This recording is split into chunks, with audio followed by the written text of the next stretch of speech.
कस्तो लागिरहेको छ यति मजाले मिलेर चाहिँ मजाले चट्ट पारेर चाहिँ वनभोज कार्यक्रम भइरहेको छ कस्तो लागिरहेछ बिनाजु हाम्रो वनभोज कार्यक्रम एकदम रमाइलो हैन ओ भलमान साथी के छ कस्तो भइरहेछ हाम्रो कार्यक्रम एकदम गुड एकदम रमाइलो यो ऐतिहासिक क्षण हो यो कहिले भुल्न नसकिने जो अहिले भजनी नगरपालिका नम्बर 2 कटामपुर र पल्टुपुरका युवाहरू एकजुट भएर खाएको एकदम रमाइलो भएको यो खाएको अविस्मरणीय क्षण हुनेछ हामी पनि यहाँ कोही काठमाडौँ कोही चितवन कोही कता कताबाट आएका साथीहरू आज एकदम हामीले भोलि त खास घर घरमा गएर माग्नु आफै आफ्नो खुसीमा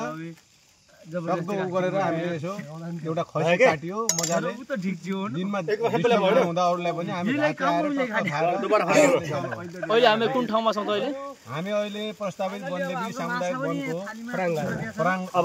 दोबारा फर्केको छु यता जङ्गलतिर पिकनिक स्थलतिर के छ शंकर बुढाजी कस्तो भइरहेछ रमाइलो भइरहेछ के छ हाम्रो प्रधानजी बिल्कुल राम्रो भइरहेछ नि रात्रिकालीन वनभोज एकदमै रमाइलो तरिकाले दिउँसो हुने वनभोज हाम्रो रात्रिकालीन भइरहेको छ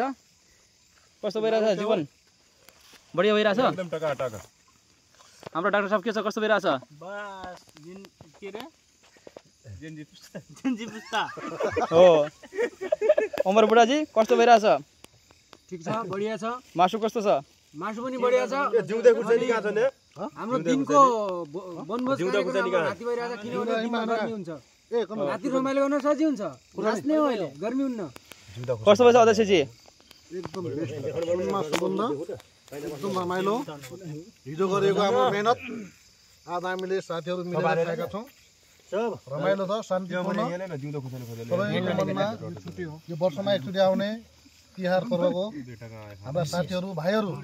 काठमाडौँबाट आएका छन् उनीहरूको लागि पनि एउटा रमाइलो छ यो वर्षमा एकचोटि कस्तो भइरहेछ कमल एकदम बबाल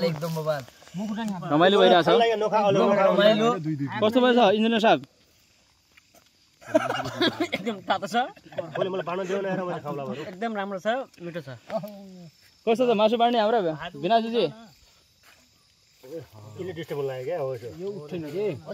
कस्तो भइरहेछ मासु बाँड्ने तरिका यति बढेको ओ बस हल्का सुप भन्नु जीवन आएर खुर्सानी ओ सुप बिनाजु हाम्रो पल्टीपुरका हल्का सुप सुप आउँदैन भयो पनि जुजाहरू हामी बराबरी जसले जति पाउँछ त्यही अनुसारको चाहिँ मासु फालाफाला चाहियो त अलिअलि